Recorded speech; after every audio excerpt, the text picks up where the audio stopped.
Hello नमस्ते। म आज तपाईहरुलाई निग्री मसिनबाट निग्री बनाएको देखाउन चाहन्छु। हामीको चाहिँ यहाँ मसिन छ, तपाईले मसिन देख्न सक्नुहुन्छ। यो निग्रीको मसिन हो। अनि म तपाईलाई निग्रीको मसिनले चाहिँ निग्री बनाउनको लागि राइस साइजहरु हामीले फिट गरेको छ। 25 ग्राम्स हामीले इच फिट गरेको छ। यसरी राइस हाल्नु पर्छ। यहाँ देखाउनुस्। अनि तपाईको त्यसपछि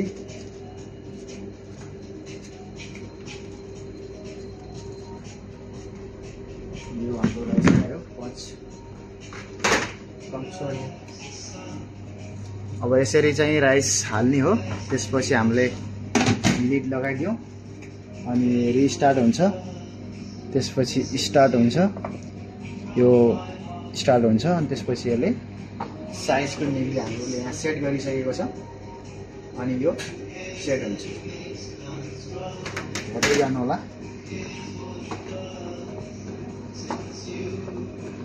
यसमा 2-3 वटा जो छ त्यसमा चाहिँ सानसाना आउँछ किनभने उले राइस त्यो गरिराखेको हुन्छ।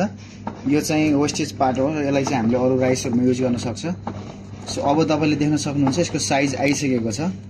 एकदम साइज आइसकेको छ 25 ग्राम्स। हामीहरुले अलरेडी फिट सेट गरिसकेको छ।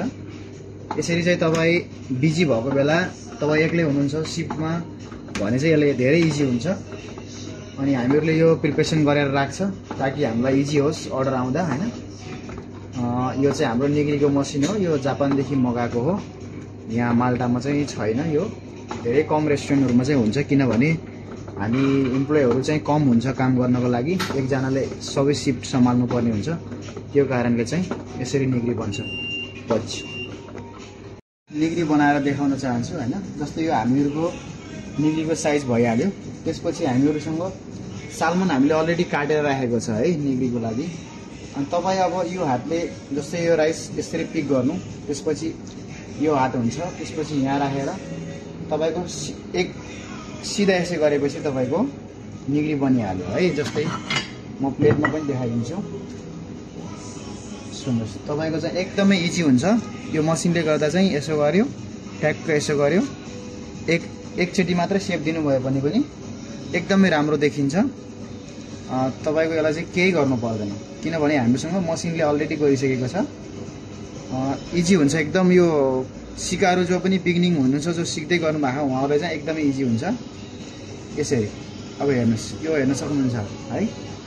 साइज एकदमै बराबर साइज आउँछ किन हामीले अलरेडी फिट गरिसकेको छ। त्यो भएर एकदम राम्रो हुन्छ। अब यसलाई चाहिँ गार्निश गरेर यसमा डिजाइन हानेर तपाईले दिन सक्नुहुन्छ। धन्यवाद। आजको भिडियो फेरि यस्तै भिडियो लिएर तपाईहरुको माझ आउँदिन्छु। नमस्ते।